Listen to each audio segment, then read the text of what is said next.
الحمد للہ رب العالمین والصلاة والسلام علی سید المرسلین وعلی آلہ وصحبہ اجمعین ومن تبعہم بإحسان الی یوم الدین.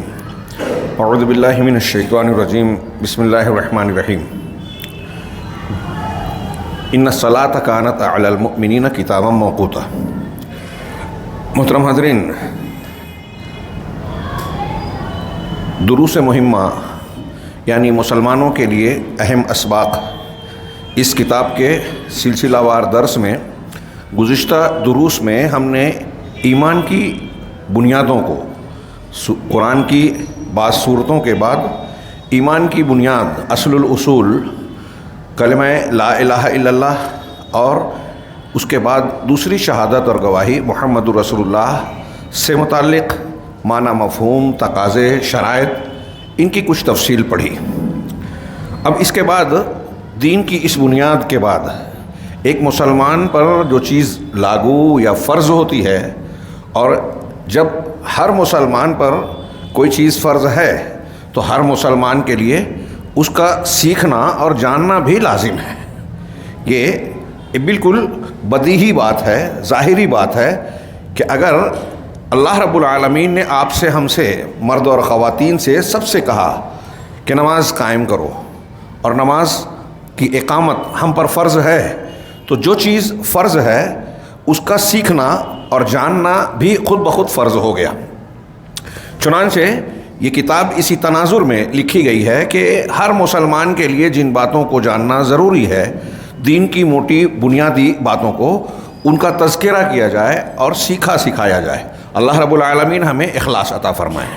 لا الہ الا اللہ کی جو شرطیں ہیں، محمد رسول اللہ کی بھی تقریباً لگ بھگ وہی شرطیں ہیں، اور ان شرطوں کا تقاضا بھی یہ ہے، ان شرطوں کے تقاضے میں ان چیزوں کا سیکھنا، جاننا اور پھر اس پر عمل کرنا لازم آتا ہے. چنانچہ اگلی عبارت میں شیخ عبداللہ ابن باز رحمہ اللہ فرماتے ہیں کہ طالب علم کے لیے قرآن کی جو صورتیں گزری، شہادتین کا معنی، مفہوم جو بیان کیا گیا، اس کے بعد جو سیکھنا اور جس کو بیان کرنا ضروری ہے ایک آدمی کے لیے، ہم ہر مسلمان کو یہاں طالب کہیں. طالب علم سے مراد صرف وہی نہیں جو مدارس میں یا اسکولوں میں پڑھتے ہیں، بلکہ ہر مسلمان پر جب علم کا سیکھنا فرض ہے تو ہر مسلمان جتنا علم سیکھ رہا ہے اتنے علم کا طالب ہو گیا، طالب علم ہو گیا. طلب العلم فریضۃ علی کل مسلم. اس کی تفصیل ہم جانتے ہیں کہ یہ فریضہ الگ الگ لوگوں کے اعتبار سے الگ الگ درجہ رکھتا ہے. جس کی جس قدر فہم ہے، جس کی جس قدر ضرورت ہے، جس قدر سوجھ بوجھ ہے، اس اعتبار سے اس پر علم کا سیکھنا فرض ہوتا ہے. ایک آدمی، جیسے میں نے کہا، شرک اور توحید ہر شخص کے لیے جاننا ضروری ہے. اس کے بغیر چارہ نہیں ہے. قیامت کے دن یہ نہیں کہہ سکتا کہ مجھے معلوم نہیں تھا اس لیے میں نے شرک کر لیا. قرآن و حدیث کی دلیلیں ہیں. نماز سب پر فرض ہے تو سیکھنا بھی سب پر فرض ہے. زکوٰۃ کچھ لوگوں پر فرض ہے، کچھ پر نہیں ہوتی، تو جن پر فرض ہے اس کو ان کے لیے اس کے احکامات کا جاننا ضروری ہے. اسی طریقے سے ایک آدمی پر حج فرض ہو رہا ہے، تو جب فرض ہو گیا یا حج کے لیے جا رہا ہے تو اب حج کے احکام و مسائل سیکھنا ضروری ہو گیا. ایک آدمی کو ابھی وہ فریضہ پیش نہیں آیا تو نہ بھی سیکھے تو چل جائے گا. ایسے ہی صلاحیت اور عدم صلاحیت، ایک آدمی کچھ مسائل کو سمجھ سکتا ہے، اس پر جو فرض ہوتا ہے وہ بات اس پر فرض نہیں ہوتی جو نہیں سمجھ سکتا. لیکن جس مسئلے سے ہم گزر رہے ہیں یہ دین کی بنیاد ہے. کلمہ توحید اور کلمہ شہادت کے بعد سب سے اہم چیز نماز، اور اس کے بعد دیگر ارکان اسلام. چنانچہ شیخ ابن باز کہتے ہیں کہ پھر طالب علم کے سامنے اسلام کے 5 ارکان میں سے جو بقیہ ارکان ہیں بالترتیب، یہ میں کہہ رہا ہوں ترتیب وار، ان کو بیان کیا جائے. چنانچہ وہ ارکان، بقیہ ارکان کیا ہیں؟ پہلا الصلاۃ، نماز، دوسرا زکوٰۃ، تیسرا صوم رمضان، اور چوتھا حج بیت اللہ، جس کو اس کے سفر کی یا حج کے احکام و مناسک کی انجام دہی یا ادائیگی کی طاقت ہو، جو اس کے طرف راستے کی طاقت رکھے. من استطاع الیہ سبیلا. یہ 4 شہادتین کے بعد ہے. اسلام کی پہلی بنیاد شہادتین، ہم نے وہ پڑھا. اب اس کے بعد ارکان ایمان کی بات ہے. شیخ عبد الرزاق اس کی شرح کرتے ہوئے پہلے ذیلی عنوان قائم کرتے ہیں کہ ارکان اسلام کو بیان کیا جا رہا ہے اس کی اہمیت کے اعتبار سے اور بہت معمولی قسم کے چند احکامات کے ساتھ۔ ظاہر سی بات ہے کہ نماز کے تفصیلی احکامات کے لیے ایک دفتر چاہیے، اور ہم دواوین اسلام یعنی جن کو حدیث کی کتابیں کہتے ہیں، اسلام کے دیوان کہلاتے ہیں جو دفاتر، اس میں دیکھتے ہیں کہ نماز اور نماز سے متعلقہ امور پر ایک لمبے چوڑے ابواب اور کتابیں مشتمل ہے۔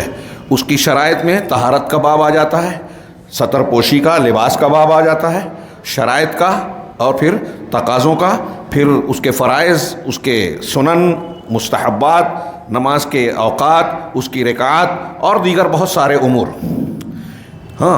اہتمام کے ساتھ، اور شریعت نے بڑے اہتمام کے ساتھ اسے بیان کیا ہے۔ اس سے خود اس کی اہمیت واضح ہے، کہاں آپ کو انگلی ہلانی ہے، کون سی حرکت کب کرنی ہے، ساری تفصیلات، سطر اور لباس کے احکامات، جگہ کے احکامات جہاں آپ کو نماز پڑھنی ہے، جماعت کے احکامات، انفرادی نماز، خواتین اور مردوں میں اگر کچھ تھوڑا موڑا فرق ہے، کچھ تو ہے کچھ نہیں ہے جس کو لوگ بنا لیے ہیں، یہ ساری تفصیلات قرآن و حدیث میں اللہ کے رسول صلی اللہ علیہ وسلم نے بیان فرمائی۔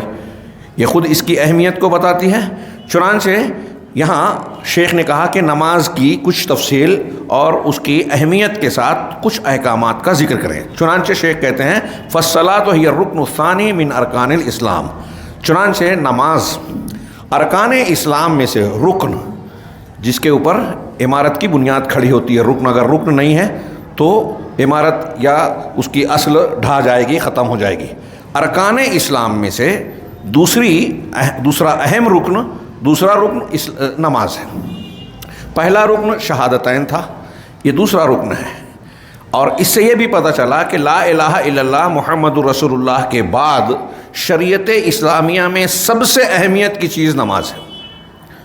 یہ اس سے بھی ظاہر ہے، اور یہ بات دلائل سے ثابت ہے۔ مثال کے طور پہ بخاری مسلم میں حضرت معاذ بن جبل والی حدیث، حضرت ابن عباس رضی اللہ تعالیٰ عنہ راوی ہیں، آپ نے فرمایا کہ جب اللہ کے رسول صلی اللہ علیہ وسلم نے حضرت معاذ بن جبل کو یمن کی طرف بھیجا گورنر اور مبلغ داعی بنا کر، اللہ کے رسول علماء کو داعی بناتے تھے، جاہل لوگ دعوت نہیں دیتے تھے، تو علماء کو بھیجتے تھے، اور حضرت معاذ بن جبل رضی اللہ تعالیٰ عنہ علماء صحابہ میں سے تھے۔ ان کو داعی بنا کر بھیجنے لگے تو آپ نے نصیحت کی۔ دعوت و تبلیغ کے سلسلے میں بہت ہی زبردست اہمیت کی حامل ہے یہ حدیث۔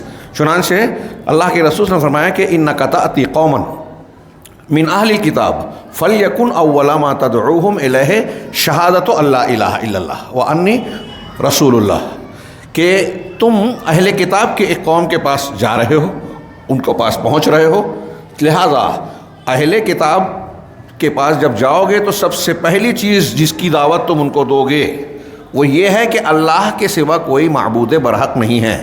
بعض روایتوں میں ہے الی ان یوحد اللہ، اس بات کی طرف دعوت دینا کہ وہ اللہ کو ایک مانے، یعنی توحید کی دعوت دینا، اور میں اللہ کا رسول ہوں۔ اہل کتاب ہیں لیکن اس کا مطلب وہ توحید سے ہٹے ہوئے ہیں، کفر میں ہیں، شرک میں ہیں، تو جن کے پاس کفر اور شرک ہوگا انہیں نماز، روزہ، حج، زکوٰۃ یا اس کے فضائل نہیں بتائے جائیں گے۔ اگر شرک ہے تو دعوت کا پہلا اصول کہ سب سے پہلے توحید کی دعوت دی جائے گی۔ آج اس اصول کو میں بہت ہی واضح انداز میں کہہ رہا ہوں، برا نہ لگے، اصول کی بنیاد پر ہم دیکھتے ہیں کہ مسلمانوں کی جماعتوں میں بہت سارے لوگ بہت سے کام کر رہے ہیں دعوت و تبلیغ کا، اور معلوم نہیں کیا کیا ان کے پروگرام، منصوبے، نصب العین بنا رکھے ہیں۔ انبیاء کی دعوت کا یہ سلسلہ ہے، نبی صلی اللہ علیہ وسلم کی یہ تعلیم ہے، اور اس چیز کو آج جو جماعت من حیث المنہج اصول اختیار کرتی ہے وہ اہل الحدیث ہیں، سلفی ہیں۔ توحید سب سے پہلے دعوت دی جائے، شرک ہے اس پہ سمجھوتا نہ کیا جائے۔ اگر کہیں شرک ہے تو شرک سے آنکھ بند کر کے اس کو نہ چھیڑتے ہوئے دوسرے احکامات بتائے جائیں، اتحاد و اتفاق کی بات کی جائے، یا پھر فضائل بتائے جائیں، اور کوئی مسئلہ بتایا جائے۔ یہ نبی کا طریقہ نہیں ہے، اور یہ فطری اصولی طریقہ بھی نہیں ہے۔ اگر شرک ہے تو اتحاد و اتفاق ہو ہی نہیں سکتا، سوال ہی نہیں ہے۔ مسلمانوں میں اختلاف کی بنیاد شرک اور بدعت ہی ہے، اس کو جب تک آپ صاف نہیں کرو گے اتحاد کیسے ہوگا؟ صراط مستقیم اللہ کے رسول صلی اللہ علیہ وسلم کا طور طریقہ ہے، توحید اور اتباع والا۔ جو توحید سے ہٹا، جو اتباع سے ہٹ کے بدعت میں پڑا، وہ صراط مستقیم سے ہٹ گیا۔ اب صراط مستقیم سے جو ہٹ گیا ہے، آپ اس سے یہ کہیں کہ اتحاد ہوگا، وہ بدعت پہ رہے ہم سنت پر رہیں، تو بدعتی اگر بدعت پر ہے تو آپ کا ہمارا کام یہ ہے کہ اس کی بدعت کو رد کریں، اس کی اصلاح کریں، نشاندہی کریں۔ امر بالمعروف نہی عن المنکر کا یہی تقاضا ہے، اور جب آپ یہ انجام دیں گے تو ان کو برا لگے گا، اختلاف ہوتا ہے۔ تو یہ کیسے ممکن ہے کہ بدعت پر ہم راضی رہ کے ان سے اتحاد کریں؟ تو اللہ کے نبی صلی اللہ علیہ وسلم نے کہا سب سے پہلے اس بات کی دعوت دینا کہ اللہ کے سوا کوئی معبود برحق نہیں ہے، یعنی توحید کی، اور محمد اللہ کے رسول ہے، یعنی اتباع کی۔ پیچھے آپ نے پڑھا کہ اخلاص بنیاد ہے، لا الہ الا اللہ کا تقاضا ہے، متابعت رسول اس کی دوسری بنیاد ہے اسلام کی، وہ محمد الرسول اللہ صلی اللہ علیہ وسلم کا حاصل ہے، اور اخلاص کی ضد شرک ہے۔ اگر کوئی شرک اختیار کرتا ہے تو لا الہ الا اللہ کے خلاف ہے، اگر کوئی بدعت اختیار کر رہا ہے تو محمد رسول اللہ کی گواہی کے خلاف ہے۔ اب جب اس کو صحیح کر لیں گے تو اس حدیث میں دیکھیے اللہ کے رسول صلی اللہ علیہ وسلم نے فرمایا فَإِنْهُمْ أَطَاعُوكَ لِذَلِكَ۔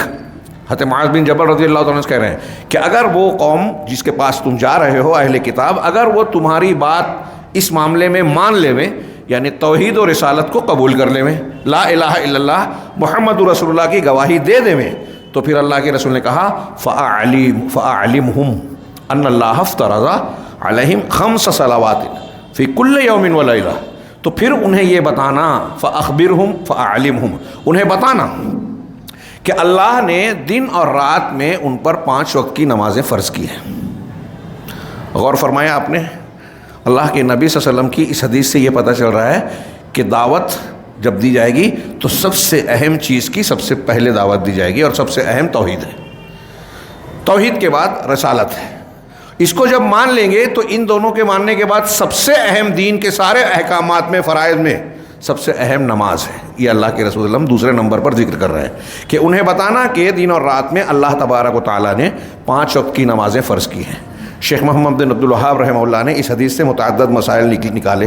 اس میں یہ بھی کہا کہ دعوت کا کام، تعلیم و تربیت تدریجاً ہوگی، اکٹھا نہیں انڈیلا جائے گا کہ آپ کسی آدمی کے پاس جائیں، اس کو دین سکھانے بیٹھ رہے ہیں تو پوری کی پوری تعلیمات یا دین کے سارے اسباق ایک ہی 2 دن میں دینے کی کوشش کریں۔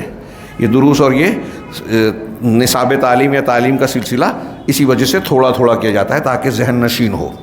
تو پہلے ایک چیز بتائی جائے، ساری چیزیں نہیں، وہ مان لیں تو پھر دوسرا سبق دیا جائے۔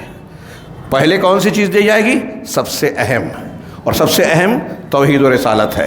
پھر جب یہ مان لیں تو اللہ کے رسول نے کہا 5 وقت کی نمازیں جو دن و رات میں فرض ہے۔ جب یہ مان لیں، اسی حدیث میں ہے کہ پھر یہ بتانا کہ اللہ نے ان پر صدقہ یعنی زکوٰۃ فرض کیا ہے، زکوٰۃ فرض کیا گیا ہے، تؤخذ من اغنیائہم فترد علی فقرائہم، جو ان کے مالداروں سے لی جائے گی اور ان کے فقراء اور محتاجین میں تقسیم کی جائے گی، یعنی مسلمانوں میں۔ یہ حدیث معاذ کا میں نے صرف اشارہ اس لیے کیا کہ اس حدیث میں بالکل واضح انداز میں معلوم ہوتا ہے دعوت و تبلیغ اور تعلیم و تربیت میں کہ نماز کا دوسرا نمبر ہے، اور نماز کی اہمیت دوسرے تمام احکام و مسائل اور ارکان سے بڑھ کر ہے، شہادتین کے بعد سب سے اہم فریضہ۔ چنانچہ شیخ نے کہا وہی اعظم و مبانی ہے بعد التوحید، توحید کے بعد نماز اسلام کی بنیادوں میں سب سے عظیم ہے، سب سے بڑھ کر ہے۔ وہو البرہان لصدق ایمان الشخص، اور کسی مسلمان کے ایمان کی سچائی کی دلیل ہے۔ ایک آدمی اپنے آپ کو مسلمان کہہ رہا ہے تو اس کے سچے مسلمان ہونے کی ایک جیتی جاگتی علامت یا دلیل اس کا نماز کا پابندی کرنا ہے، نماز کی پابندی کرنا ہے۔ چنانچہ جیسا کہ اللہ کے رسول صلی اللہ علیہ وسلم نے فرمایا عندما ذکرت عندہ الصلاۃ، جب آپ کے پاس، آپ کے سامنے نماز کا ذکر کیا گیا۔ یہ احمد، دارمی، بیہقی، ابن حبان میں حضرت عبداللہ بن عمرو سے روایت ہے، شیخ ابن باز نے اسے حسن کہا۔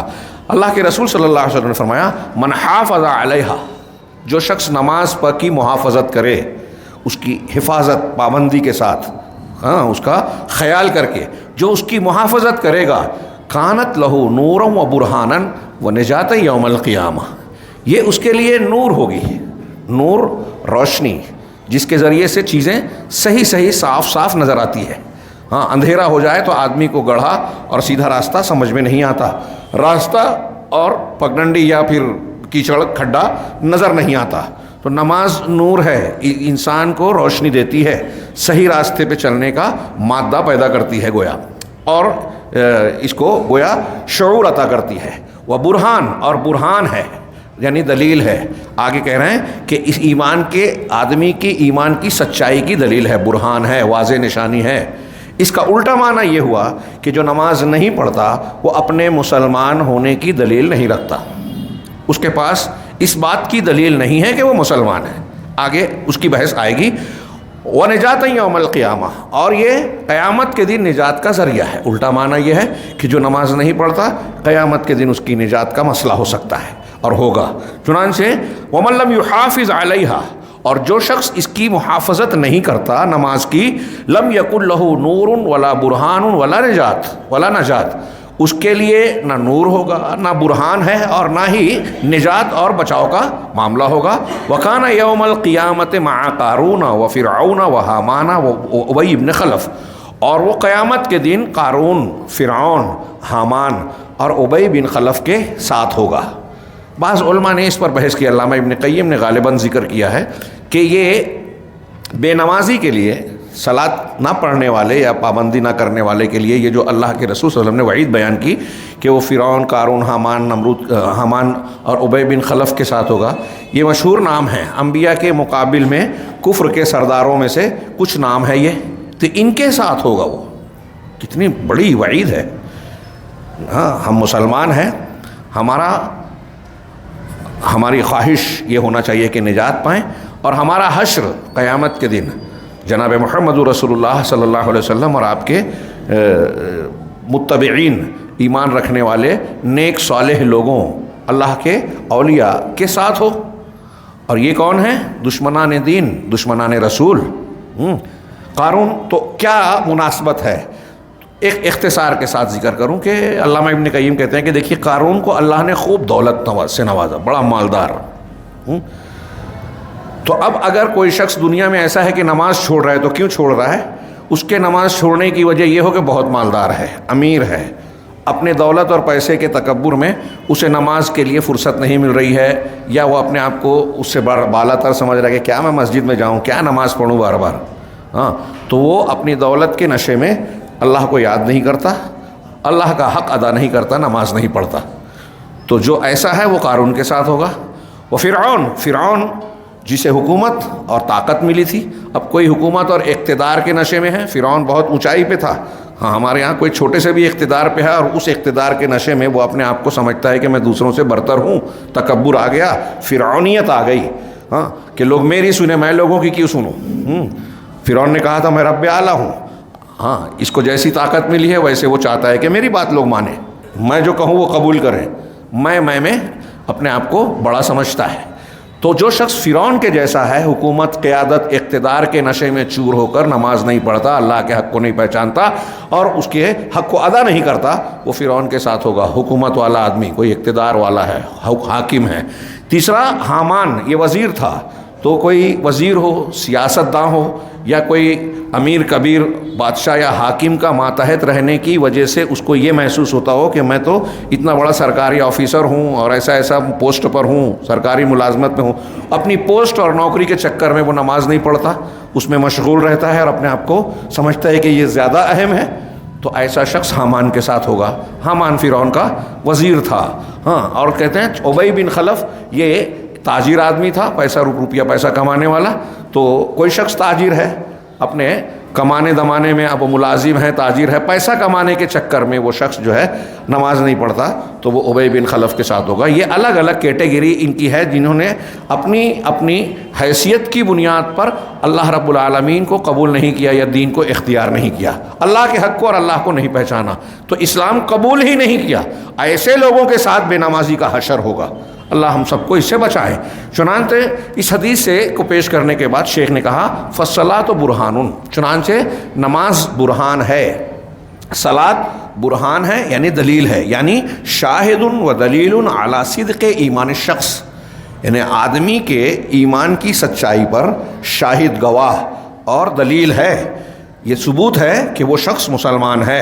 اللہ تبارک و تعالیٰ نے سورہ توبہ میں ارشاد فرمایا انما یعمر مساجد اللہ من آمن باللہ والیوم الآخر واقام الصلاۃ، یقیناً اللہ کی مسجدوں کو وہی لوگ آباد کرتے ہیں جو اللہ پر ایمان لایا، یوم آخرت پر ایمان لایا، اور زکوٰۃ اور نماز قائم کرتا ہے، زکوٰۃ دیتا ہے اور اللہ کے سوا کسی سے نہیں ڈرتا۔ انہوں نے صرف اتنا ہی ذکر کیا واقام الصلاۃ، تو ایمان اللہ پر، آخرت پر اور نماز کو قائم کرتا ہے۔ اللہ تبارک و تعالیٰ نے مسجدوں کو آباد کرنے والوں کی یہ علامت بتائی کہ جو ایسا ہے وہی جو ہے، یعنی جو ایمان والا ہے، جو مسجد کو آباد وہی کرتا ہے جو ایمان والا ہے اور جو نماز قائم کرتا ہے، زکوٰۃ دیتا ہے، جس کے دل میں اللہ کا خوف ہے۔ گویا اگر ایک شخص کے اندر یہ نماز کا اقامت نہیں ہے تو مسجد آباد کرنے والوں میں وہ نہیں ہے۔ ترمذی کی حسن درجے کی ایک روایت ہے، نبی کریم صلی اللہ علیہ وسلم نے ایک آدمی کے بارے میں بتایا اور اس کے بعد یہی آیت پڑھی کہ اللہ کے رسول نے فرمایا اذا رأیتم الرجل یعتاد المساجد، جب آدمی کو تم دیکھو کہ وہ مسجدوں میں آنا اس کا معمول ہے، یعتاد و عادت ہونا، اور عاد یعود و بار بار لوٹ کر آنا، مطلب وہ مسجدوں میں بار بار لوٹ کے آتا ہے، بار بار نماز ادا کرتا ہے جماعت میں اور جماعت کے اوقات میں۔ تو جب تم کسی آدمی کو دیکھو کہ وہ نماز کا عادی ہے، مسجدوں میں کا عادی ہے، یعنی مسجدوں میں معمول کے ساتھ، پابندی کے ساتھ آتا ہے، فاشہدوا لہ بالایمان، تو اس کے لیے ایمان کی گواہی دو کہ اس کے اندر ایمان ہے، اس کا ایمان اسے مسجدوں سے جوڑے رکھا ہے۔ ہاں، اس کا ایمان اس کو مسجد سے جوڑ رہا ہے۔ اس کا الٹا معنی کیا ہوا کہ ایک آدمی کا مسجد سے رشتہ کمزور ہے، اس کا مطلب اس کا ایمان کم ہے۔ اور پھر اللہ کے رسول صلی اللہ علیہ وسلم نے یہی آیت پڑھی یا راوی نے پڑھی انما یعمر مساجد اللہ من آمن باللہ والیوم الآخر واقام الصلاۃ وآتى الزکاۃ ولم یخش الا اللہ فعسى اولئک ان یکونوا من المہتدین، تو قریب ہے یہی لوگ ہدایت پانے والوں میں سے ہوں۔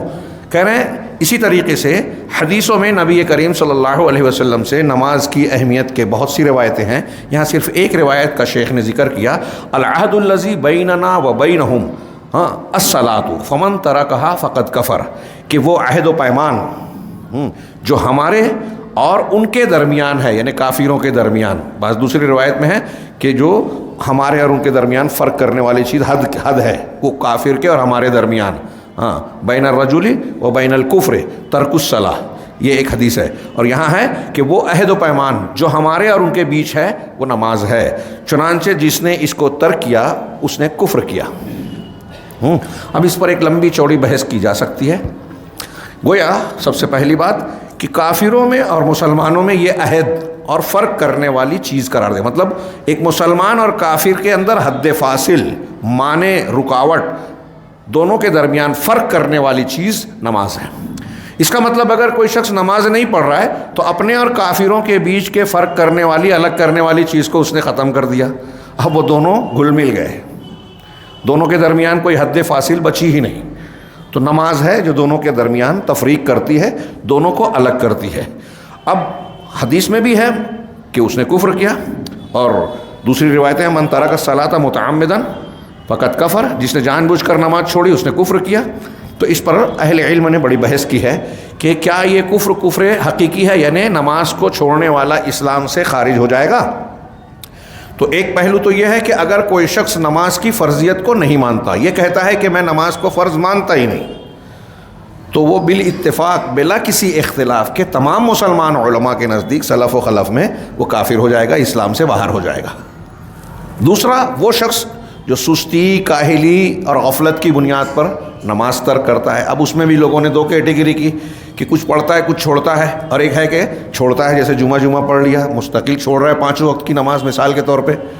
تو جو مستقل چھوڑ رہا ہے اس کو اکثر بیشتر حنبلی علماء اور بعض سلفی علماء بھی کہتے ہیں کہ وہ کافر ہو جائے گا، اسلام سے نکل جائے گا۔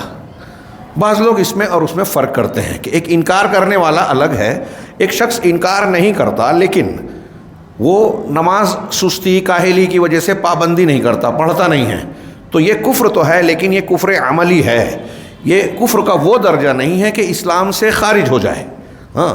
اور بعض علماء کہتے ہیں کہ یہ کفر عملی ہے، ایسے لوگوں کو قید کر کے جو ہے روز مارا جائے گا، امام ابو حنیفہ رحمہ اللہ سے یہ مروی ہے کہ اس کو روز کوڑے مارے جائیں گے، اور امام شافعی وغیرہ کہتے ہیں کہ اس کو قتل کیا جا سکتا ہے حداً۔ اگر نماز کا تارک ہے، قاضی نے اس کو سمجھایا بجھایا اور نہیں مانتا مسلمان ہونے کے باوجود، تو بعد میں اسے قتل کر دیا جائے گا۔ لیکن قتل کی وجہ وہ مرتد ہونا نہیں بولتے، بلکہ یہ کہتے ہیں، بڑا زبردست استدلال کیا ہے، کہ جس طرح سے شرک کے بعد، توحید کے بعد سب سے بڑی نیکی نماز ہے، اسی طرح شرک کے بعد، جب توحید کے بعد سب سے بڑی نیکی نماز ہوئی، تو توحید کی جو ضد ہے شرک ہے، سب سے بڑا گناہ وہ ہے۔ شرک کے بعد سب سے بڑا گناہ نماز کا چھوڑنا ہوگا۔ جب توحید کے بعد نماز سب سے اہم ہے اور توحید کی ضد سب سے بڑا گناہ ہے، تو توحید کی ضد کے بعد یعنی شرک کے بعد سب سے بڑا گناہ فرض نماز کا ترک کرنا۔ یہ امام شافعی کا استدلال ہے، امام شافعی یا امام مالک کا، تو وہ اس بنیاد پر کہتے ہیں کہ اس کی سزا قتل ہوگی۔ بہرحال بہت سارے علماء اس کے قتل کے قائل ہیں، دوسرے علماء یعنی امام احمد بن حنبل رحمہ اللہ کہتے ہیں کہ وہ مرتد ہو جائے گا، اسلام سے خارج ہو جائے گا۔ دیگر گناہ کبیرہ کا معاملہ الگ ہے کہ گناہ کبیرہ کرتا ہے تو آدمی فاسق و فاجر تو ہوگا، اسلام سے خارج نہیں ہوگا، لیکن نماز کے بارے میں خصوصی دلیلیں موجود ہیں، اور صحابہ کرام کے تعلق سے یہ بات بھی مروی ہے روایتوں میں کہ صحابہ کرام ایسے لوگوں کو منافقین کے تعلق سے پہچان اور کفر کی پہچان یہ مانتے تھے کہ نماز کوئی چھوڑتا ہے تو وہ کافر ہوگا۔ تو ان اقوال اور ان کچھ دلیلوں کی بنیاد پر حنابلہ اور ان کی موافقت میں آج سعودی عرب کے بہت سارے علماء اسی کے قائل ہیں، اور حکومت کا گویا اسی پر عمل ہے سعودی عرب میں، کہ اگر کوئی شخص بے نمازی ہے، اس کے بارے میں یہ پتہ چل جائے کہ وہ نماز نہیں پڑھتا تھا، تو اس کو کافر مانا جائے گا۔ اگر وہ شخص مر جائے تو اس کو مسلمانوں کے قبرستان میں دفن نہیں کیا جائے گا۔ سعودی عرب میں اس پر عمل ہے آج، کہ اگر کسی کے بارے میں پتہ چل جائے کہ یہ بے نمازی تھا تو گورنمنٹ اس کی تدفین کا انتظام نہیں کرتی، گھر کے لوگوں کو بلاتی ہے کہ اس کو لے جاؤ کسی کھڈے میں ڈال دو، مسلمانوں کے قبرستان میں یہ دفن نہیں ہوگا۔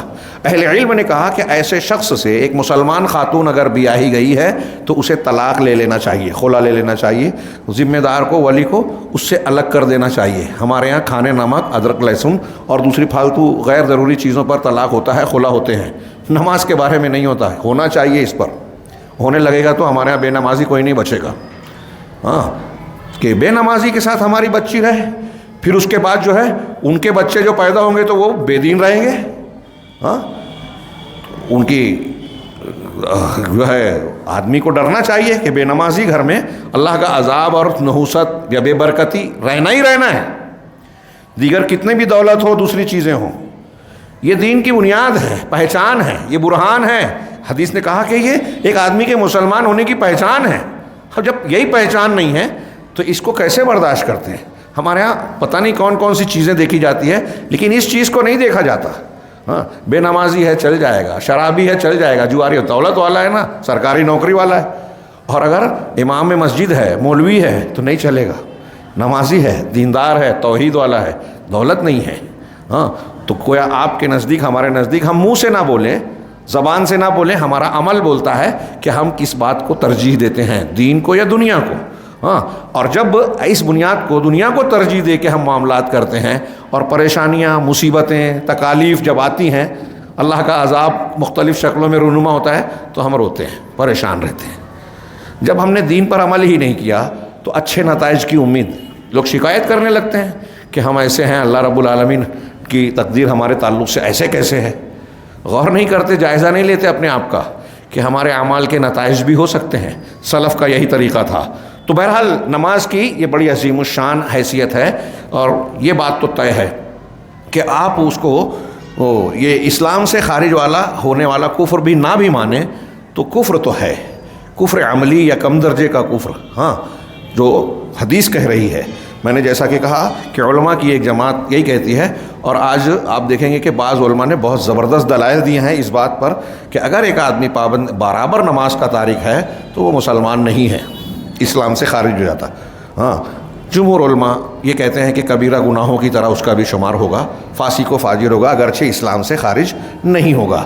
تو دونوں میں سے آپ جس مسلک کو بھی مانتے ہیں، یہ بات تو واضح ہے کہ نماز کی انتہائی سخت اور زبردست اہمیت ہے، اور اس میں کسی بھی طرح سے کوتاہی نہیں برتنا چاہیے۔ سعودی عرب میں اس پابندی کا نتیجہ اگر آج آپ دیکھیں گے، ہاں، مشاہدہ کریں گے، ہم لوگوں نے تھوڑا موڑا مشاہدہ کیا ہے کہ کوئی کیسا بھی شخص ہو، کتنا بڑا بھی ہو، سفر میں ہو، حضر میں ہو، کہیں بھی ہوتا ہے، نماز کا وقت ہوتے ہی نماز پڑھتا ہے۔ وہاں ہم نے دیکھا کہ بڑے سے بڑا، چھوٹے سے چھوٹا، ہر شخص کی مسجد میں، کی کار میں، گاڑی میں بھی جا نماز ضرور ہوتا ہے۔ جنگل میں بھی اگر اس نے دیکھا کہ نماز کا وقت ہو گیا تو وہ بعد میں پڑھ لوں گا، دیر کروں گا، نہیں، فوراً اول وقت میں اگر مسجد نہیں مل رہی ہے تو جہاں موقع مل رہا ہے گاڑی لگا کے جنگل میں اور جا نماز بچھا کے سترا لگا کے نماز پڑھ لے گا۔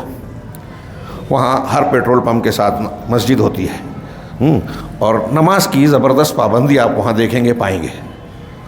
ہمارے یہاں لوگ پتہ نہیں کیا کیا ان کے بارے میں مظاہرہ کرتے ہیں، تبصرے کرتے ہیں، ان کی دینداری زبردست ہے۔ بہرحال وہ نماز کی پابندی کرتے ہیں، اس لیے کہ اللہ کے نبی صلی اللہ علیہ وسلم نے فرمایا کہ ہمارے اور کافروں کے درمیان جو عہد ہے وہ نماز ہے، بس جس شخص نے اسے ترک کیا اس نے کفر کیا۔ آگے شیخ نے کہا وَشَأْنُ الصَّلَاةِ فِي دِينِ اللَّهِ تبارک و تعالی شأن عظیم، نماز کی شان اور حیثیت اللہ کے دین میں بہت اونچی ہے اور بڑی حیثیت ہے۔ اور کیسے؟ وَهِيَ اول ما يسأل عنہ العبد یوم القیامہ، یہ سب سے پہلی چیز ہے جو اللہ کے حقوق کے سلسلے میں جس کے بارے میں قیامت کے دن باز پرس اور سوال ہوگا۔ جان کے بارے میں وہ بندوں کے حقوق میں ہوگا، توحید پر ایمان لانے کے بعد بندوں سے جس چیز کا سب سے پہلے حساب ہوگا اللہ کے حقوق کے سلسلے میں وہ نماز ہے، بندوں کے حقوق کے سلسلے میں قتل۔ تو اللہ کے حقوق کے سلسلے میں سب سے پہلا سوال قیامت کے دن نماز کے بارے میں ہوگا۔ فَإِن قُبِلَتْ فَقَدْ أَفْلَحَ وَأَنجَحَ، اگر وہ قبول کر لیا گیا تو وہ شخص، اس کی نماز قبول کر لی گئی تو وہ فلاح پا گیا، نجاح اور کامیابی پا گیا۔ وَإِن رُدَّتْ، اور اگر یہ رد کر دی گئی یعنی نمازیں قبول نہیں ہوئی یا نمازیں نہیں ہیں تو فقد خواب و خسرہ، وہ ناکام اور نامراد ہو جائے گا۔ یہ جو بات شیخ نے کہی ہے یہ اللہ کے رسول صلی اللہ علیہ وسلم سے ایک صحیح حدیث میں جو ترمذی نسائی کی ہے، علامہ البانی نے صحیح کہا ہے، حدیث میں موجود ہے کہ یہ نماز دیکھی جائے گی کہ سب سے پہلے نماز دیکھو۔ نماز میں اگر فرض نمازوں میں کوئی کمی ہے تو دیکھا جائے گا کہ نفل ہے تو اس کمی کو پورا کیا جائے سنن و نوافل سے، اور اگر یہاں فیل ہو گیا، یہاں کامیاب ہوا تو بندہ کامیابی سے ہمکنار ہوگا۔ قرآن مجید میں بہت سارے نصوص آئے ہیں جو نماز کو قائم کرنے کا حکم دیتے ہیں۔ قرآن مجید میں بہت سی نصوص ہیں جو کہتی ہیں کہ نماز کو قائم کرو۔ مومنوں کی صفت بتائی، مومن مردوں اور عورتوں کی، یقیمون الصلاۃ ویؤتون الزکاۃ والمؤمنون والمؤمنات بعضهم اولیاء بعض یأمرون بالمعروف وینہون عن المنکر ویقیمون الصلاۃ ویؤتون الزکاۃ ویطیعون اللہ ورسولہ۔ اہل ایمان کی تفصیل شروعات میں سورہ بقرہ میں دیکھیے، ھدی للمتقین الذین یؤمنون بالغیب ویقیمون الصلاۃ، تو یہ مومنوں کی پہچان بتائی گئی، اقامت صلاۃ۔ اور قرآن میں اقیموا الصلاۃ وآتوا الزکاۃ، یہ آیت اور اس جیسی متعدد آیات جگہ جگہ موجود ہیں، تکرار کے ساتھ موجود ہیں۔ تو اللہ رب العالمین نے بہت ساری نصوص میں قرآن مجید میں وضاحت سے صاف صاف نماز کی اقامت کا حکم دیا ہے، اس کی محافظت کا حکم دیا ہے۔ حافظوا علی الصلوات والصلاۃ الوسطیٰ، آ رہی ہے آیت اس کی کہ اس کی حفاظت کی جائے، پابندی کی جائے، اور اس کے اوقات پر توجہ دی جائے، اور اس سلسلے میں سہو سے، غفلت سے بچا جائے۔ فویل للمصلین الذین هم عن صلاتهم ساہون، نمازیوں کے لیے ویل ہے جو نمازوں سے غفلت برتتے ہیں، سہو اور کوتاہی برتتے ہیں۔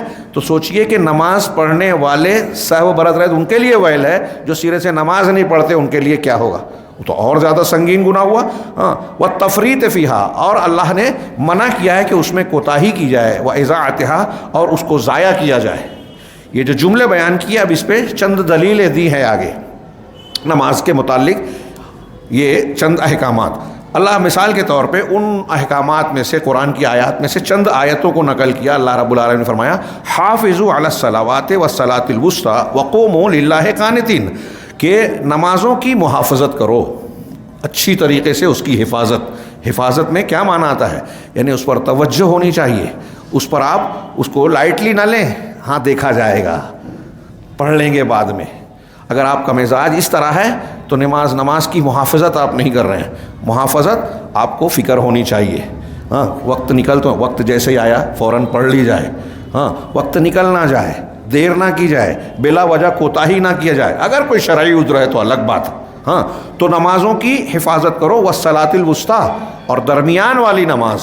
اس کے سلسلے میں کئی اقوال ہیں, لیکن حدیث سے ثابت ہے غزوہ خندق کے وقت اللہ کے رسول صلی اللہ علیہ وسلم نے مشرکین پر ناراض ہو کر بد دعا دیتے ہوئے کہا کہ انہوں نے صلاۃ وسطیٰ سے ہم کو غافل رکھا, دیر کرنے پر مجبور کیا, یعنی عصر کی نماز کو وہاں صلاۃ وسطیٰ کہا. تو نمازوں کی محافظت کرو, اور خاص طور سے عصر کی نماز. گویا فرض نماز ہے تو سب کے سب اہم ہیں ہی, اس میں عصر کی مزید اہمیت ہو گئی.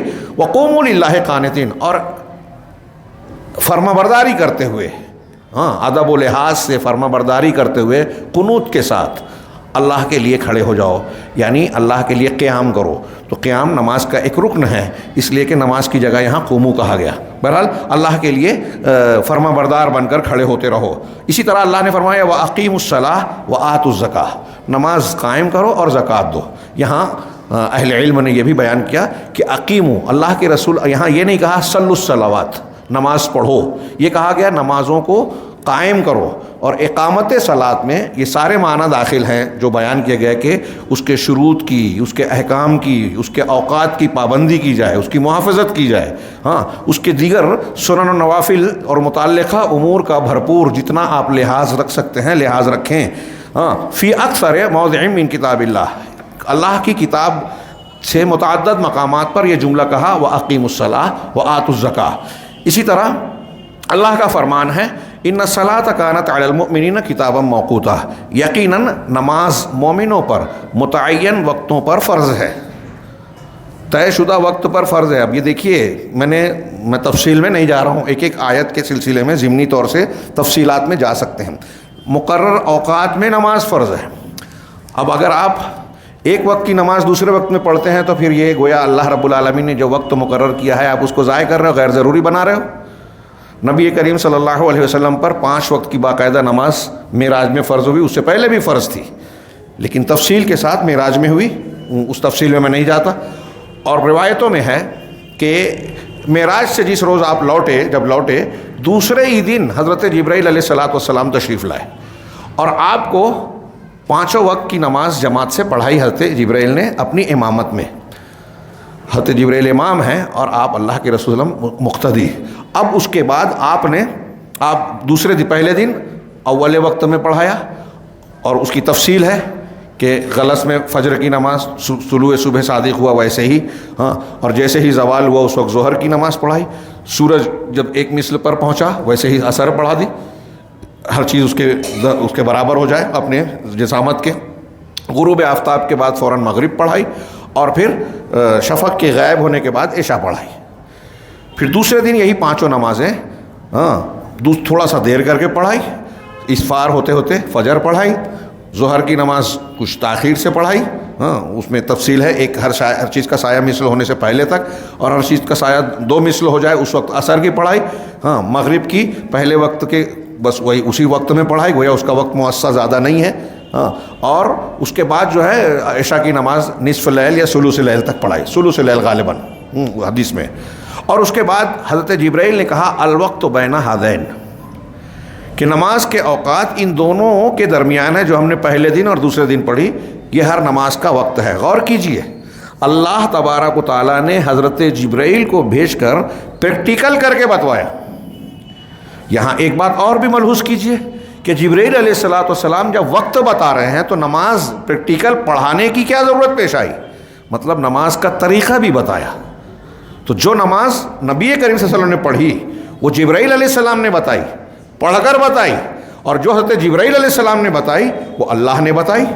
اس لیے نبی کریم صلی اللہ علیہ وسلم کی نماز اللہ کی نماز ہے, اور اللہ کے رسول صلی اللہ علیہ وسلم سے اگر کوئی کہیں انگلی ہلانا ثابت ہے تو ہم کو دوسروں کے مقابلے میں کوئی کتنا بھی بڑا انسان آ جائے, امام آ جائے, پیر آ جائے, فلاں آ جائے, ڈھیواں آ جائے, ہوا میں اڑے, پانی پہ چلے, اس کے مقابلے میں ہم اللہ کے رسول صلی اللہ علیہ وسلم کے مقابلے میں اس کی بات کو نہیں مان سکتے. ایک مومن ایسا ہی ہونا چاہیے اور ہوگا, کیونکہ آپ نے صحابہ کرام سے نماز سکھانے کے بعد جنہوں نے 20 دن تک رہ کر نماز دین کو سیکھا تھا، حضرت مالک بن حویرث یا کون صحابی ہیں جو نوجوان لوگ آئے تھے، بخاری کی روایت ہے، تو جب گھر جانے لگے تو آپ نے ان کو تلقین کی نماز ایسے پڑھو ایسے پڑھو، اور کہا سلو کما رأیتمونی اصلی، تم نماز کو ویسے ہی پڑھنا، کئی باتوں میں سے بیچ میں ایک یہ ہے، تم نماز کو ویسے ہی پڑھنا جیسے تم نے مجھے دیکھا ہے۔ اب آج اگر پوچھیں تو مسلمانوں میں بہت سارے لوگ کہتے ہیں کہ ارے نہیں، ہم حدیث کہاں سمجھ سکتے ہیں، ہاں ہم حنفی مسلک کے ہیں تو امام حنیفہ کے طریقے سے پڑھیں گے، ہم شافعی ہیں، ہم حنبلی ہیں، ہم مالکی ہیں، تو جس امام کی طرف نسبت ہے اس کے طریقے سے پڑھیں گے۔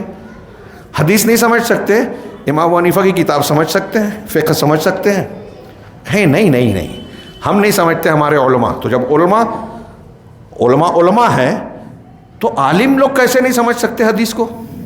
امام حنیفہ کی کتابیں فقہیات یا ان سے اس مسلک کی لکھی گئی کتابیں جو قرآن حدیث سے مشکل ہیں وہ سمجھ سکتے ہیں، قرآن حدیث نہیں سمجھ سکتے، تو پھر عالم کیسے ہیں؟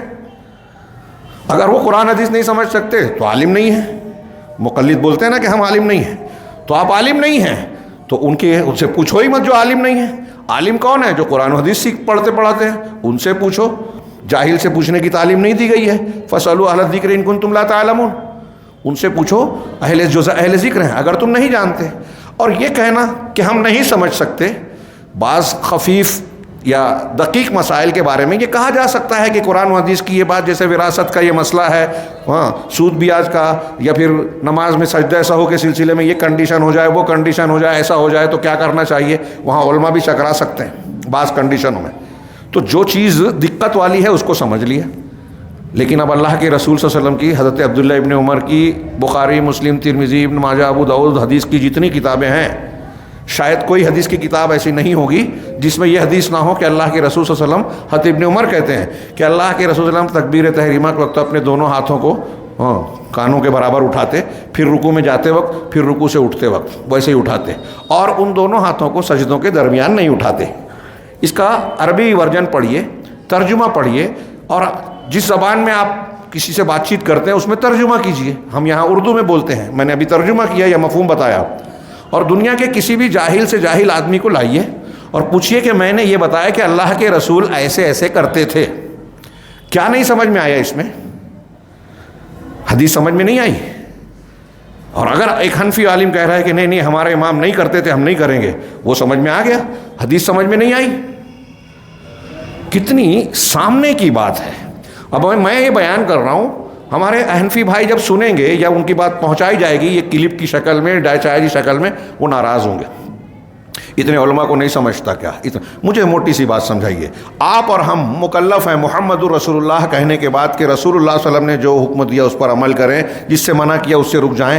آپ نے جو دین بتایا وہی سب سے اہم، افضل، بہتر ہے، وہی دین ہے۔ کسی بھی مفتی سے پوچھیے۔ اب آپ یہ گمان کہتے ہو کہ جی امام حنیفہ یا ہمارے امام کو زیادہ سمجھتا تھا تو ان کے سامنے کوئی دلیل رہی ہوگی، ٹھیک ہے رہی ہوگی، وہ غلط نہیں ہے، انہوں نے اجتہاد کیا، خطا ہو گئی، لیکن ہمارے سامنے جب حدیث رسول آ گئی تو مکلف ہے ہم، اللہ اور رسول کا حکم ہے کہ رسول کی حدیث کو مانا جائے۔ اب آپ یہ کہیں کہ یہ سنت ہے، اس کے بغیر بھی ٹھیک ہے، سنت ہے، مستحب ہے، اس سے بحث نہیں ہے۔ کیا اللہ کے نبی صلی اللہ علیہ وسلم کے طریقے کی اتباع کی جائے گی یا کسی اور کی؟ یہ چھوٹا موٹا معاملہ نہیں ہے۔ امام بخاری نے جزء رفع الیدین جب لکھا تو اس میں شروع میں آیت نقل کی، فَلْيَحْذَرِ الَّذِينَ يُخَالِفُونَ عَنْ أَمْرِهِ أَن تُصِيبَهُمْ فِتْنَةٌ أَوْ يُصِيبَهُمْ عَذَابٌ أَلِيمٌ۔ جو لوگ اللہ کے رسول کے حکم کی مخالفت کرتے ہیں انہیں ڈرنا چاہیے کہ انہیں فتنہ یا دردناک عذاب پکڑ لے گئے۔ فتنے کی ایک شرح کی شرک سے، ایک شرح کی دنیا کے عذاب سے۔ مسلمانوں میں دیکھ لیجئے جو لوگ سنت کو رد کرتے ہیں نا، ان کے یہاں آپ کو کسی نہ کسی شکل میں شرک ملے گا، اور مسلمان عذاب میں مختلف قسم کے پیٹ رہے ہیں، کانٹے مارے جا رہے ہیں، مسجد چھین لی گئی، فلسطین میں کیا حال ہو رہا ہے، ہمارے کیا حالات ہیں۔ ایک معاملہ ہوتا ہے، ایک شخص آتا ہے ظلم کرتا ہے، ہمارے نوجوان تھوڑا سا چوں کرتے ہیں، ایک طرف کی گرفتاری شروع ہو جاتی ہے، ابھی جاری ہے 2-3 جگہ، ہم چیختے چلاتے رہتے ہیں، کوئی سنتا نہیں ہے۔ ایسا ہی ہو رہا ہے؟ اللہ کی مشیت کے بغیر ہو رہا ہے؟ نہیں، اسباب کی تلاش کی جائے، محاسبہ کیا جائے۔ یہ تو رفع الیدین میں نے ایک مثال دیا اس لیے کہ نماز کی بحث چل رہی ہے، اور ہمارے ہاں احناف اہل حدیث میں اس کو بنیاد بنا لیا گیا۔ بنیاد نہیں ہے، اتنی بحث کی ضرورت بھی نہیں ہے، ان کو اس پر بحث بھی نہیں کرنا چاہیے۔ جو لوگ کہتے ہیں کہ 4 امام برحق ہیں، ہاں امام برحق ہیں، لیکن ہر امام کا ہر مسئلہ برحق نہیں ہے، ان سے خطا ہوئی وہ معفو عنہ ہے۔ لیکن ان کی ہر متضاد مسئلے کو مسلمان صحیح بولے یہ صحیح نہیں ہو سکتا. تو جو 4 امام کو برحق کہتے ہیں تو ان سے سوال ہے کہ ایک شافعی بھی رفع الیدین کو ضروری مانتا ہے. بعض اہل علم نے فرض کہا ہے اسے. امام حمیدی نے کہا, امام بخاری امام مسلم کے استاذ عبداللہ بن زبیر حمیدی فرض کہتے ہیں, اور مجھے لگتا ہے, مجھے یاد پڑتا ہے کہ امام شافعی کا بھی قول ہے, واللہ عالم تھوڑا شبہ میں ہو. تو امام شافعی ایک آدمی شافعی ہے, وہ رفع الیدین کرتا ہے تو آپ کہتے ہو صحیح ہے. ذرا غور کیجئے میری بات پر. ایک آدمی شافعی کہہ کے اپنے آپ کو کہے کہ میں شافعی ہوں اور رفع الیدین سے نماز پڑھتا ہے تو آپ کہتے ہو کوئی بات نہیں. ایک آدمی کہتا ہے کہ میں اہل حدیث ہوں, اور میں اہل حدیث ہوں مطلب کسی کی متعین تقلید نہیں کرتا, اللہ کے رسول صلی اللہ علیہ وسلم کی سنت آ جائے تو اس کو اختیار کرتا ہوں, تو میں رفع الیدین سے اس لیے نماز پڑھ رہا ہوں کہ رسول اللہ صلی اللہ علیہ وسلم کی سنت ہے. تو آپ اس سے بحث کرتے ہو, نہیں یہ تو متروک ہے, یہ تو پھر اس میں لفظی چکر, منسوخ, اس پہ سوال اٹھایا گیا تھا نا, منسوخ نہیں کہہ رہے, متروک ہے. پہلے آپ کرتے تھے بعد میں نہیں کہا. ایک ثبوت دو, اس کو کوئی ثبوت نہیں ہے. یہ ثبوت موجود ہے کہ اللہ کے رسول صلی اللہ علیہ وسلم وفات تک کرتے تھے, صحابہ کرام وفات کے بعد کرتے تھے, بتاتے تھے, کسی نے منسوخ کی بات نہیں کی. اب امام شافعی اگر منسوخ پر عمل کر رہے ہیں تو کہو گے حرام ہے. تو میرا سوال یہ ہے کہ اہل حدیث یہ کہہ رہا ہے کہ ہم سنت رسول کی اتباع میں رفع الیدین کر رہے ہیں, تو آپ اس کو غلط بول رہے ہو. اور شافعی کہہ رہا ہے کہ ہم امام شافعی کی تقلید میں رفع الیدین کہہ رہے ہیں, تو آپ کہتے ہو صحیح ہے. کیا کہہ رہے ہیں آپ؟ میں اپنے بھائیوں کو دعوت دے رہا ہوں, غور کریں کہ ایک شافعی کرے امام شافعی کی نسبت سے, تو آپ کہہ رہے ہیں صحیح. ایک اہل حدیث رسول اللہ صلی اللہ علیہ وسلم کی اتباع اور سنت کی پیروی میں کرتا ہے, تو آپ کہتے ہو غلط. اس سے بحث کرو, مناظرہ کرو, کتابیں لکھو, تان و تشنی کرو, مذاق اڑاؤ کہ ہوا میں اڑ رہے ہو, مکھی اڑا رہے ہو, سنت رسول کا مذاق اڑاؤ. سنت رسول کا مذاق اڑانا آپ کے علماء بھی کہتے ہیں کفر ہے. اللہ کے رسول صلی اللہ علیہ وسلم کی ثابت شدہ چیز کا اگر آپ نے مذاق اڑایا کفر ہو جائے گا. آمین بالجہر, فاتحہ خلف امام پہ بحث کی گنجائش زیادہ ہے, لیکن بالکل کلیئر ہے کہ اگر آپ نے نماز نہیں پڑھی بغیر سورہ فاتحہ کے پڑھی چاہے امام کے پیچھے, نماز نہیں ہوگی. دلائل سے بالکل پختگی سے ثابت ہے. اسی لیے امام حنیفہ اور امام محمد رحمہم اللہ سے ثابت ہے کہ احتیاطاً پڑھ لینا چاہیے. ان کا قول ہے, ڈھونڈ لیے جا کے. اب اس کو میں اس مسئلے پر بحث نہیں کرنا چاہتا, یہاں صرف یہ کہنا چاہتا ہوں کہ نبی کریم صلی اللہ تبارک و تعالیٰ نے یہ نماز دی, نبی صلی اللہ علیہ وسلم کے ذریعے سکھایا. نماز کی ایک ایک ادا, فرائض, مستحبات, احکام, طریقے کھل کر کلیئر بیان کیا. جو آپ نے بیان کیا ہم وہی کریں گے, جو نہیں کیا نہیں کر سکتے. من عمل عملا لیس علیہ امرنا فہو رد, جس نے کوئی بھی ایسا عمل کیا جس پر ہمارا حکم نہیں ہے وہ رد ہے. اب اگر کوئی یہ کہے کہ فقہ نے بعد میں آ کر اس کی تکمیل کی ہے, تو یہ اور بڑا الزام ہے کہ اللہ تعالیٰ نے نماز پوری نہیں بتائی, رسول نے پوری نہیں بتائی, فقہ نے پورا کیا. اللہ اور رسول نے پوری بتائی, صحابہ نے نہیں بتائی, چھپا لیا. اس کا مطلب دین محفوظ نہیں ہے. اللہ تعالیٰ نے کہا دین کو محفوظ کرے گا, اور دین میں سب سے اہم عبادت نماز ہی ہے. اب وہی محفوظ نہیں ہے تو پھر آپ دوسری چیز کو کیسے کہیں گے؟ اب آپ کہیں گے کہ نہیں اللہ نے تو محفوظ کیا, رسول نے بھی بتا دیا, صحابہ نے بھی پہنچا دیا. ہاں, لیکن ہم کو سمجھ میں نہیں آتی, ہم اس کے سمجھنے سے قاصر ہیں کہ اللہ کے رسول اللہ کی نماز کیسی تھی. تو یہ بھی لغو بات ہوگی کہ آپ کہہ رہے ہیں کہ اللہ اور رسول نے ایک ایسی چیز محفوظ بنائی یا پہنچائی لوگوں تک جو لوگ سمجھ نہیں سکتے. یہ بھی ایک الزام ہی ہوگا. اب اگر آخری شکل یہ بنتی ہے کہ اللہ اور رسول نے جو بتایا, نماز, احکام, عبادات, آپ کی نماز میں کچھ ایسی چیزیں ہیں جو ان کے بتائے ہوئے سے ہٹ کر ہے, نہیں ہے, الگ ہے, تو جو رسول اللہ صلی اللہ علیہ وسلم نے نہیں بتایا وہ ہم کو چاہیے بھی نہیں, اور کسی مسلمان کو اختیار کرنا بھی نہیں چاہیے. کہ وہ چیز نہیں چلے گی جس پر رسول, عبادات میں نہیں چلے گی جب تک حکم نہ ہو آپ کو اور ہم کو کرنا جائز نہیں ہے. کتنی چیزیں لوگوں نے اختیار کر رکھی ہے ایسی نمازوں میں. فی الحال احکام و مسائل کی ہماری بحث نہیں ہے, میں یہاں اس تناظر میں بیان کر رہا ہوں کہ نماز اللہ کے رسول صلی اللہ علیہ وسلم کو جبریل علیہ السلام نے پڑھی, وقت بھی بتایا, طریقہ بھی بتایا. آپ نے صحابہ کرام کو سکھایا تو آپ نے یہ کہا کہ جیسے مجھے دیکھا ہے ویسے ہی پڑھنا. اختیار نہیں دیا کہ جس کو جیسے سمجھ میں آئے کسی بھی امام کے طریقے پہ پڑھ لینا. میری حدیث اور سنت کی روشنی میں تم دیکھو گے تو وہ میری نماز ہے, اور جیسے مجھے پڑھتے دیکھا ویسے ہی پڑھنا. اور وقت کے سلسلے میں اللہ نے فرمایا ان الصلاۃ کانت علی المؤمنین کتابا موقوتا، یقیناً نماز مسلمانوں پر متعین وقت کے ساتھ فرض ہے۔ اب کچھ لوگ صلاۃ کا کہتے ہیں، منکرین حدیث کے صلاۃ سے مراد نماز نہیں کچھ اور ہے، تو ان سے پوچھیں کہ وقت کے ساتھ فرض کون سی چیز ہے؟ ہاں وہ بولتے ہیں کہ مسائل معاملات کو ٹھیک کرنا، تو کیا وقت کے ساتھ معاملات خاص وقت میں معاملات کو ٹھیک کریں گے، دوسرے اوقات میں معاملات کو الٹا سیدھا بنائیں گے؟ ہاں منکرین حدیث اس کی جو ہے تردید کرنے کی کوشش کرتے ہیں لغت کے نام پر۔ وَأْمُرْ أَهْلَكَ، اسی طرح اللہ تعالیٰ کا ایک فرمان ہے وَأْمُرْ أَهْلَكَ بِالصَّلَاةِ وَاسْتَبِرْ عَلَيْهَا، اپنے گھر والوں کو نماز کا حکم دیجئے اور اس پر جمے رہیے، ڈٹے رہیے۔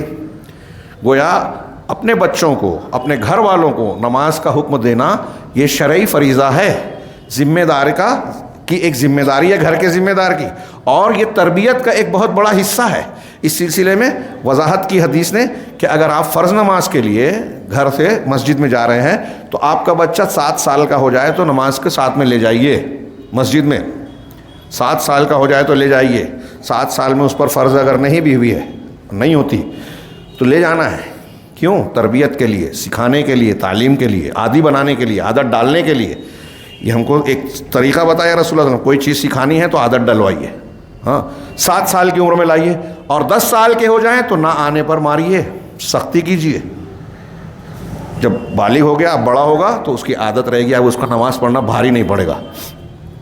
ہم ان سب چیزوں کو لائٹ لیتے ہیں، بستر الگ کر دیجئے، نہیں کرتے لڑکا لڑکی کا۔ بہرحال اللہ تعالیٰ نے فرمایا اپنے اہل کو، اپنے اہل خانہ کو نماز کا حکم دو اور اس پر جم جاؤ۔ اب یہاں بھی ایک اور بھی مسئلہ چھڑ سکتا ہے کہ خواتین کو بھی نماز کا حکم دیا جائے گا۔ ان کی نماز گھر میں افضل ہے، اس میں کوئی شک نہیں، لیکن اگر وہ مسجد آنا چاہیں تو کسی کو شریعت نے یہ پاور، یہ اختیار نہیں دیا کہ وہ روکے۔ حضرت عمر کو بھی نہیں تھا، حضرت بکر صدیق کو بھی نہیں تھا، حالانکہ خلیفہ تھے اپنے وقت میں، روکتے نہیں تھے، روک نہیں سکتے تھے، لیکن یہ جرأت ہے لوگوں کی کہ مسلک کے نام پر وہ فتنے کا دور بول کے عورتوں کو مسجد سے روک دیا۔ اب ابھی اہل حدیث کہتے رہے، لوگ جھگڑا کرتے رہے، بحث کرتے رہے۔ ہاں پارکوں میں جا سکتی ہیں، بازاروں میں جا سکتی ہیں خواتین، گناہ کے مقامات تک جا سکتی ہیں، نہ مسجد میں نہیں جائیں گے، عیدگاہ نہیں جائیں گے جہاں آرڈر ہے۔ عیدگاہ کے لیے تو آرڈر ہے، حکم ہے، اور مسجد میں جائیں گی تو دین سیکھیں گی، خطبہ سنیں گی، قرآن سنیں گی۔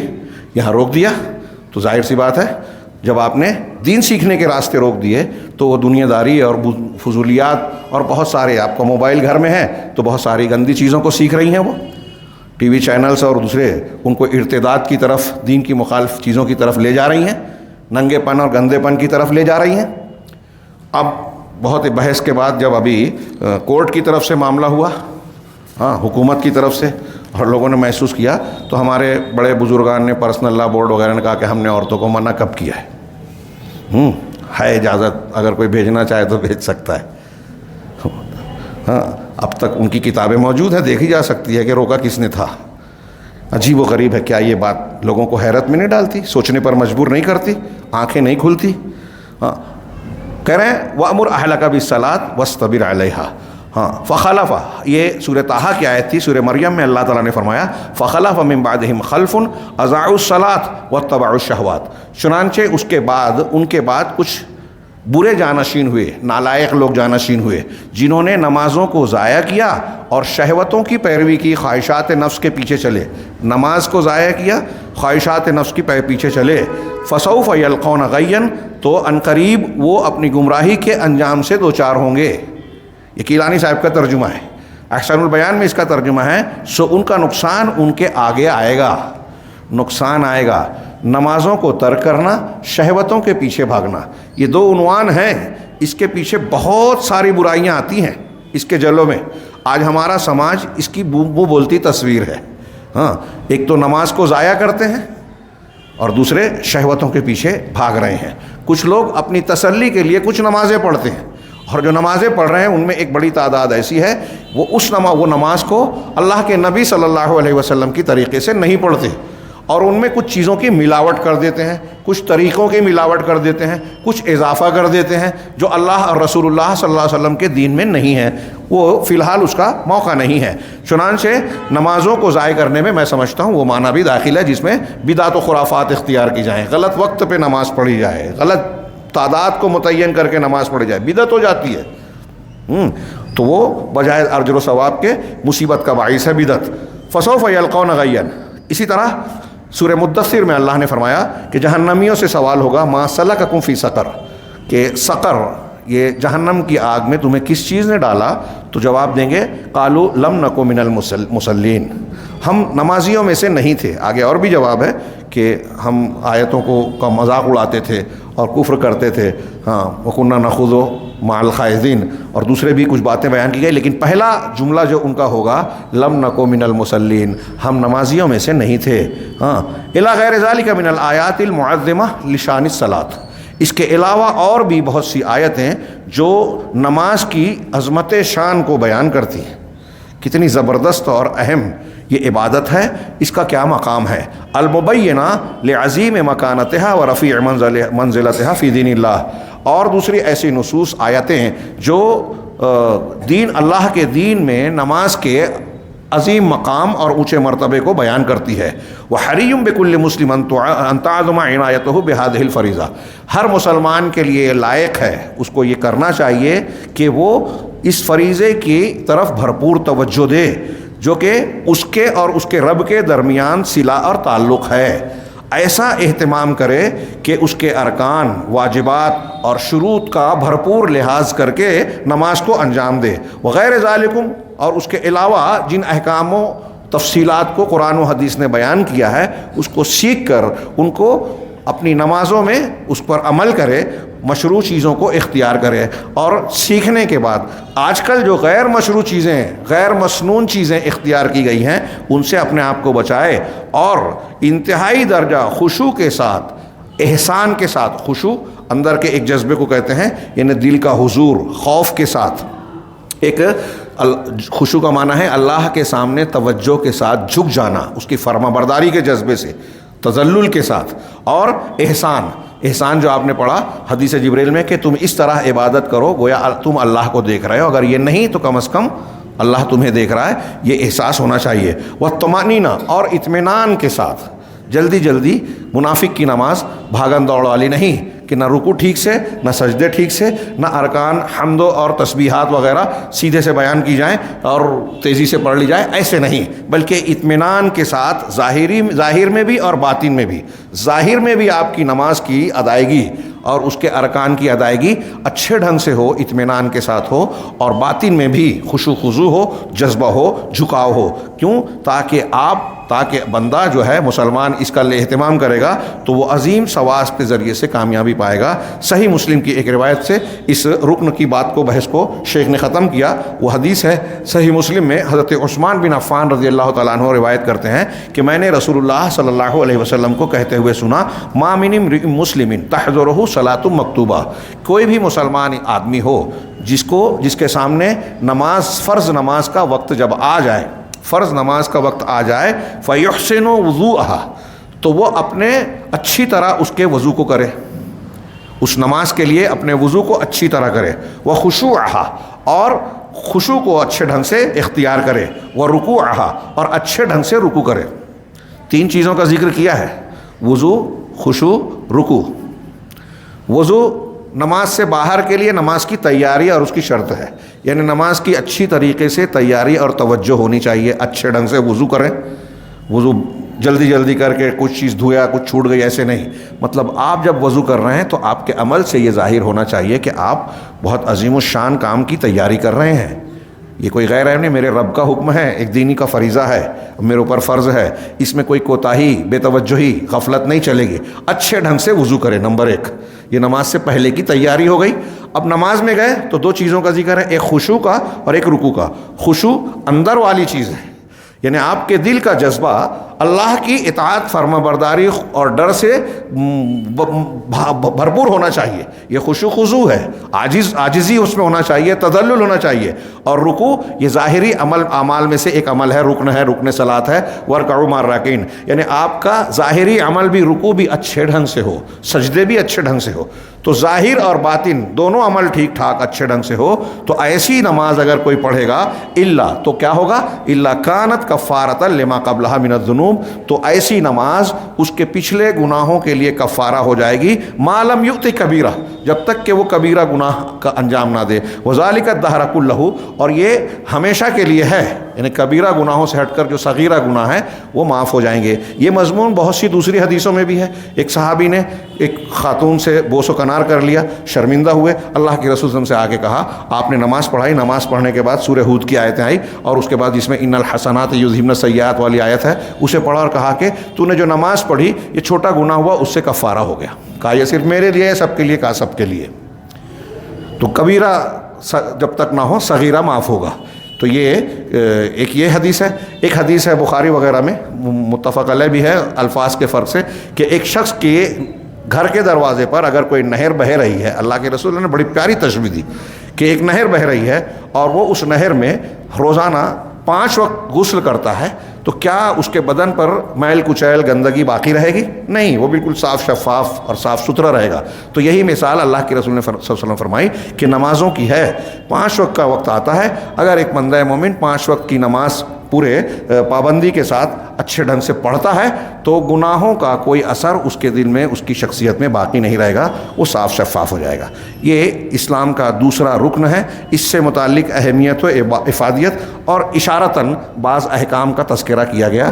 اگلے درس میں انشاءاللہ ہم اگلے رکن زکوٰۃ پر گفتگو کریں گے، زکوٰۃ اور روزے پر۔ اللہ رب العالمین ہمیں دین سمجھنے اور اس پر عمل کرنے کی توفیق دے اور اس کی برکت سے دنیا اور آخرت میں کامیابیوں سے نوازے۔ وآخر دعوانا الحمدللہ رب العالمین، وصلی اللہ علی نبینا محمد۔